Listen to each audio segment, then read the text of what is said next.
great. When were things so great? For increasing numbers of people, the answer is singular. Things were great before they came. Well, who is they? Tensions around immigration have been rising in the West, and symptoms of the strain occasionally bleed through, as they did with the Southport riot in England. A mob wielding crowbars and hammers stormed the Catholic Church, shattering windows, and attempted to set the church on fire as the priest and his companions took refuge inside. Sorry, this is the Stockport riot of 1852, not to be confused with the Southport riot of 2024, where a mob wielding crowbars and hammers stormed mosques and a migrant hotel, shattering windows and attempted to set them on fire as Muslims and migrants took refuge inside. Okay, you can see how one might be confused. These events were nearly identical. Once Irish Catholics, now Middle Easterns and Muslims. Which begs the question, why is it justified this time? A DNA study by genealogy website Ancestry in 2016 showed that the average person in England is 37% British and 20% Irish. According to 2021 government census data, 82% of the people in England and Wales are white. The average white person in England is not only an immigrant, but has family who are persecuted for their values or nationality in England. And that makes the situation around immigration interesting. Can the average white person in England refuse today's immigrants when the people of England also refused them? Or cite an incompatibility with English values when the people of England also rejected their values? Can it be our values when neither you nor your own values are native? If the Irish and Catholics were mistreated, were the English who were here before them just barbaric and intolerant? Does that make native English values barbaric and intolerant? By the very same nativist logic many embrace against immigration, accounting for and justifying their own persecution becomes unavoidable. The values of the English and the values of the same Irish immigrants they murderously rejected, values they believed were diametrically opposed to theirs, with no hope of reconciliation, have merged to become one. Who is us and who is them if they can seamlessly become the same thing?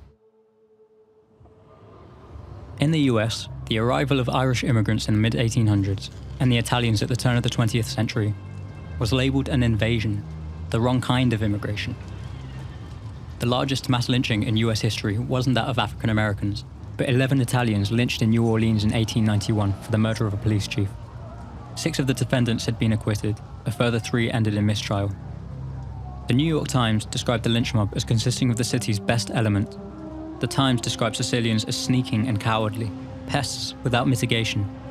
Our own rattlesnakes are as good citizens as they. And despite all of this, their status as other just went away. The Irish and Italians became white. They became English and American.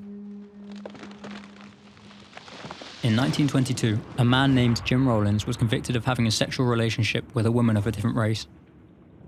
The Court of Appeals reversed his conviction on the basis that the state had produced no competent evidence to show that the woman in question, Edith LeBoux, was a white woman.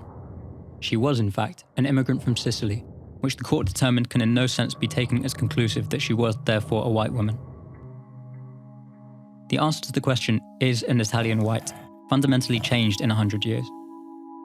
If such a designation as white or black truly meant anything, how could the definition change? Likewise, if race describes inherent characteristics of people, how could entire races disappear from public consciousness, along with their tensions and dynamics? When was the last time you read of racial tensions involving Celts, Hebrews, Anglo-Saxons, Teutons or Iberics, even as their constituent people live? In 1790, the Naturalization Act had restricted US citizenship to free white persons, but in the face of Irish and Italian immigration, literal black and white racial classification became blurred. Scientists and policymakers debated which European populations were fit for self-government. Whiteness fractured into a hierarchy of distinct racial groups, and what it means to be white at all changed to redefine who belonged and who didn't, who could have what and who couldn't. Humans have rejected new people for thousands of years, but as people migrate, so too does fear, and which groups receive the blunt end of it. We redefine what seem like cast iron definitions of colour, and even entire races at our whims if it serves the power struggles or political hurdles of the day. We point fingers at the most recent group to arrive, just before we forget why we were ever mad at them.